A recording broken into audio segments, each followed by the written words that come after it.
Hello. So everyone, welcome to my YouTube channel. So ഞാൻ ഈ ഒരു യൂട്യൂബ് ചാനൽ തുടങ്ങാൻ തന്നെ കാരണം എന്ന് വെച്ചാൽ എല്ലാവർക്കും വളരെ ഹെൽപ്ഫുൾ ആയിട്ടുള്ള കുറച്ച് കാര്യങ്ങൾ ഷെയർ ചെയ്യാമെന്ന് കൊണ്ട് ഉദ്ദേശിച്ചിട്ടാണ്.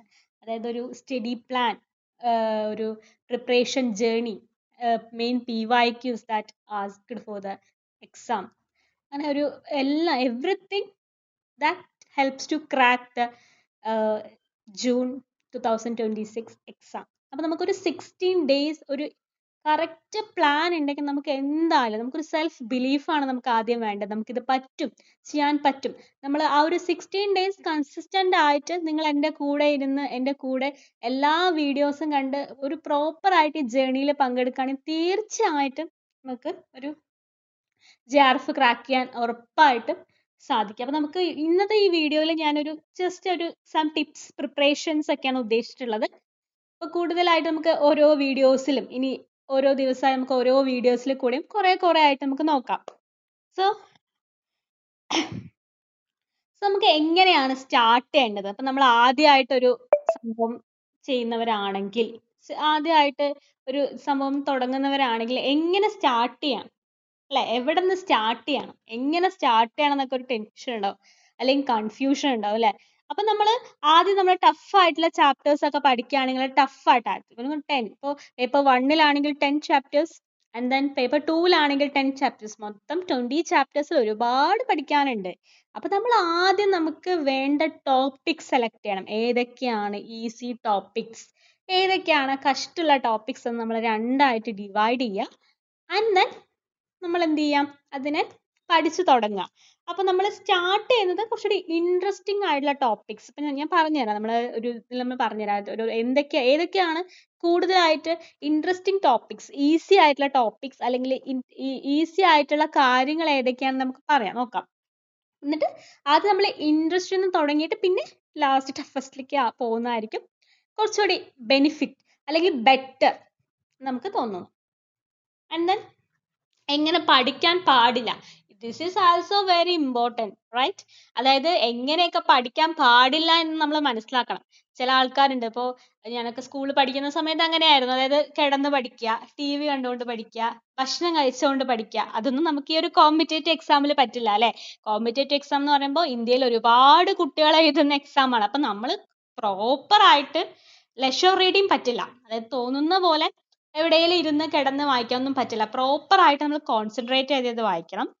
PYQs ഇമ്പോർട്ടൻറ്റ്, ഒരു സക്സസിന് വേണ്ടിയിട്ടുള്ള സക്സസിന്റെ മെയിൻ ഒരു സംഭവമാണ് PYQs. The last 5 years PYQ important ആണ്, വെരി ഇമ്പോർട്ടൻറ്റ്. ആ ഒരു PYQs നമ്മൾ ഇഗ്നോർ ചെയ്തു എന്ന് വെച്ചാൽ ഒരുപാട് പ്രശ്നങ്ങൾ നമുക്ക് എക്സാമിൽ ഉണ്ടാവും. സോ അത് ഇഗ്നോർ ചെയ്യുന്നതാണ്. ആൻഡ് ദെൻ കുറേയധികം സോഴ്സസ് നമ്മൾ പഠിക്കാതെ ഒരുപാട് കാര്യങ്ങൾ അവിടെ നിന്ന് ഇവിടെ നിന്നും, അതായത് ഇപ്പോൾ നമ്മൾ ഓരോ യൂട്യൂബ് ചാനൽ എടുത്താലും ഓരോ സോഴ്സസ് എടുത്താലും അവർ ഡിഫറെൻ്റ് ആയിട്ടുള്ള ക്രൈറ്റീരിയാസ് അല്ലെങ്കിൽ ഡിഫറെൻ്റ് ആയിട്ടുള്ള കാര്യങ്ങളായിരിക്കും പറഞ്ഞു തരിക, അല്ലേ? അപ്പോൾ കുറേ സോഴ്സസ് ഒന്നും ആക്കാതെ, അതായത് ഇപ്പോൾ കുറേ ലിങ്കുകൾ അങ്ങനത്തെ ഒക്കെ കുറേ ഉണ്ടാവും. അങ്ങനെ അതായത് നമ്മൾ എന്ത് ചെയ്യാം, ഒരു പ്രോപ്പർ ആയിട്ടൊരു ബുക്ക് ഫോളോ ചെയ്യുക, അല്ലെങ്കിൽ പ്രോപ്പർ ആയിട്ടൊരു യൂട്യൂബ് ചാനൽ ഫോളോ ചെയ്യുക. ആൻഡ് ദെൻ പഠിക്കുക. And then studying without A plan, അല്ലേ? നമ്മൾ സ്കൂളിലൊക്കെ പഠിക്കുന്ന അല്ലെങ്കിൽ കോളേജിലൊക്കെ പഠിക്കുമ്പോൾ നമ്മൾ എല്ലാം കൂടി തലേന്ന് ഇരുന്നിട്ടായിരിക്കും പഠിക്കുക, അല്ലേ? Including me. അതായത് നമ്മളെല്ലാം കൂടി തലേന്ന് ഇരുന്നിട്ടായിരിക്കും എല്ലാ ചാപ്റ്ററും അല്ലെങ്കിൽ എല്ലാ മൊഡ്യൂളും ഇരുന്ന് പഠിക്കുക. അത് ഈ ഒരു കോമ്പറ്റേറ്റീവ് എക്സാമിൽ ഒട്ടും നമുക്ക് പറ്റില്ല. കാരണം ഇത്രയോ ഒരു കുന്ന് പഠിക്കാനുണ്ടാവും നമുക്ക്. അതെല്ലാം കൂടെ നമ്മൾ ഒരു രാത്രി ഇരുന്ന് പഠിക്കുക എന്ന് പറയുന്നത് ഇമ്പോസിബിൾ ആയിട്ടുള്ള ഒരു കാര്യമാണ്. അപ്പോൾ നമ്മളൊരു പ്ലാൻ വേണം. നമ്മൾ ഡെയിലി എന്തൊക്കെ ചെയ്യണം, എന്തൊക്കെ കാര്യങ്ങൾ ചെയ്യണം. അത് നോട്ട് കൺസിസ്റ്റൻസി, അല്ലെ? കൺസിസ്റ്റന്റ് ആയിട്ട് ഇപ്പൊ നമ്മൾ വർക്ക് ചെയ്യുന്നവരുണ്ടാവും, അല്ലെങ്കിൽ വേറെ പഠിക്കുന്നവർ, MSc പഠിക്കുന്നവരുണ്ടാവും, അല്ലെങ്കിൽ വേറെ എന്തെങ്കിലുമൊക്കെ ചെയ്യുന്നവരുണ്ടാവും. അപ്പൊ ഹൗസ് വൈഫ്സ് ഉണ്ടാവും. അപ്പൊ ഇവർക്കൊക്കെ യൂട്യൂബ് ചാനലാണ് ഹെൽപ്പ് ചെയ്യുക. അപ്പൊ അവരെന്ത് ചെയ്യണം, നമുക്ക് കിട്ടുന്ന സമയം, ഒരു ദിവസം നമുക്ക് 1 hour ആണ് പഠിക്കാൻ പറ്റുന്നുള്ളെങ്കിൽ ഫൈൻ, അത് മതി. ഒരു ദിവസം നമുക്ക് 1 hour എങ്കിലും നമ്മൾ അതിനു വേണ്ടി ഇരിക്കണം. അതാണ് ഒരു കൺസിസ്റ്റന്റ് എന്ന് പറയുന്നത്. അപ്പൊ നമ്മൾ കൺസിസ്റ്റന്റ് ആയിട്ട് ഡെയിലി ഇത് പഠിക്കാം. And then how to study. How to study എന്ന് പറയുമ്പോൾ ഒരു ലേണിംഗ് ഫോർമുല ഉണ്ട്. എന്താണ് നമ്മൾ ആദ്യം മനസ്സിലാക്കുക, അതിനുശേഷം പഠിക്കുക, റിപ്പീറ്റ് ചെയ്യുക, പ്രാക്ടീസ് ചെയ്യുക. പ്രാക്ടീസ് അല്ലേ, practice makes a man perfect എന്നൊക്കെ പറയാറുണ്ട്. അതായത് ഡെയിലി നമ്മൾ കുറേ PYQs കാര്യങ്ങളെല്ലാം പ്രാക്ടീസ് ചെയ്തുകൊണ്ടിരിക്കുക. അങ്ങനെ ചെയ്യുമ്പോൾ നമുക്ക് ഒരുപാട് ബെനിഫിറ്റ്സ് ഇതിൽ ഉണ്ടാവും. And then preparation tips, consistency ഞാൻ വളരെ ഇമ്പോർട്ടൻ്റ് ആയിട്ടുള്ള ഒരു ലോങ് സ്റ്റഡി. കുറേ മണിക്കൂർ ഇരുന്ന് പഠിച്ചാൽ നമുക്ക് ഭയങ്കര ബോർ അടിക്കും. അതായത് ഇതൊക്കെ ഭയങ്കര ബോറിംഗ് ആയിട്ടുള്ള ചാപ്റ്റേഴ്സ് ഒക്കെ ഉണ്ട്. ഇപ്പോൾ പേപ്പർ 2 ഉണ്ടാവും, പേപ്പർ 1 കുറച്ചുണ്ട് ലോജിക്കൽ റീസണിങ് പറഞ്ഞത്. അപ്പോൾ ഇതൊക്കെ നമ്മൾ ഒരുപാട് നേരം പഠിക്കാതെ കൺസിസ്റ്റൻ്റ് ആയിട്ട് പഠിക്കുക. അതേപോലെ തന്നെ PYQs ഡെയിലി സെക്ഷൻ ആയിട്ട് ഒരുപാട് സോഴ്സസ് ഉണ്ട്. ഞാൻ കുറേ സോഴ്സസ് തരാം. അതായത് നമ്മൾ ഓരോ PYQs ഡെയിലി നമുക്ക് സോൾവ് ചെയ്യണം. അതൊരു മെയിൻ കീ സക്സസ് ആണ്. And then revision, main backbone. Revision ഇല്ലാതെ നമ്മൾ പഠിക്കരുത്. ഇപ്പം നമ്മൾ പണ്ട് ചെയ്തതുപോലെ റിവിഷൻ ഇല്ലാതെ പഠിച്ചാൽ നമുക്ക് എല്ലാം മറന്നു പോകും. മെയിൻ ആണ് റിവിഷൻ. ആൻഡ് നമ്മുടെ 16 days പ്ലാൻ ഉണ്ട്. 1 plan 1 goal. ഇപ്പോൾ ഒരു പേപ്പർ 1 ആണ് ഇപ്പോൾ ഞാൻ തരുന്നത്. നമ്മൾ ആദ്യത്തെ 13 days കംപ്ലീറ്റ് സിലബസ് നമ്മൾ പഠിച്ചിരിക്കണം. നമുക്ക് 2 months ആണുള്ളത്. അപ്പോൾ ആദ്യത്തെ 13 days നമ്മൾ paper 1 and paper 2 full cover ചെയ്യണം. നെക്സ്റ്റ് 13 daysൽ റിവിഷൻ ചെയ്യണം. വളരെ ഇമ്പോർട്ടൻ്റ് ആണ് revision, PYQs and mock test daily important ആയിട്ട് ചെയ്തിരിക്കണം.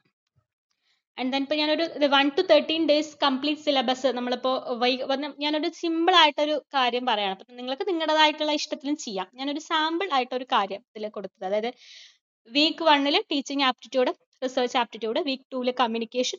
ഇതൊക്കെ നിങ്ങൾക്ക് ഇഷ്ടമുള്ള ചാപ്റ്റേഴ്സ് എടുത്ത് നിങ്ങൾക്ക് പഠിക്കാം കേട്ടോ. ഞാനൊരു സിമ്പിൾ ആയിട്ടൊരു എൻ്റെ ഒരു രീതിയിൽ ഞാൻ തന്നതാണ്. ഇത് നിങ്ങൾക്ക് ഫോളോ ചെയ്യാമെങ്കിൽ ഇത് ചെയ്യാം, ഇല്ലെങ്കിൽ നിങ്ങളതായിട്ടുള്ള ഇഷ്ടത്തിൽ നമുക്ക് ചെയ്യാം.